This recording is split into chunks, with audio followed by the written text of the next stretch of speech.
Israel হামাসের চলমান সংঘাত নিয়ন্ত্রণে রাখতেই ভূমধ্যসাগরে মার্কিন রণতরী মোতায়েন করা হয়েছে বলে জানিয়েছেন যুক্তরাষ্ট্রের সিকিউরিটি কাউন্সিলের মুখপাত্র জন কির্বি। তিনি বলেন, সংঘাত বৃদ্ধি এবং ছড়িয়ে পড়ার সম্ভাবনায় আমরা উদ্বিগ্ন। যুক্তরাষ্ট্র চায় না ইরান বা হিজবুল্লার মতো তৃতীয় কোনো পক্ষ মধ্যপ্রাচ্যের সহিংসতায় নাক গলাক।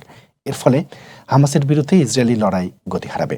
সে কারণেই ভূমধ্যসাগরে মার্কিন রণতরী মোতায়েন করা হয়েছে। তিনি আরও বলেন, রণতরী মোতায়েনের মাধ্যমে আঞ্চলিক সন্ত্রাসীদের স্পষ্ট বার্তা দেয়াই যুক্তরাষ্ট্রের উদ্দেশ্য। মূলত গত কয়েকদিন ধরেই আলোচনায় রয়েছে মার্কিন রণতরী।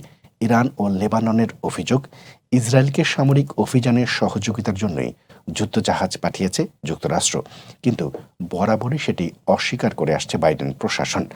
রণতরী মোতায়েনে আরও ক্ষুব্ধ হয়ে ওঠে মুসলিম বিশ্ব। যুক্তরাষ্ট্র সরাসরি যুদ্ধে জড়াচ্ছে এমন প্রশ্ন উঠেছে। তবে এবার এ বিষয়টি স্পষ্ট করল ওয়াশিংটন।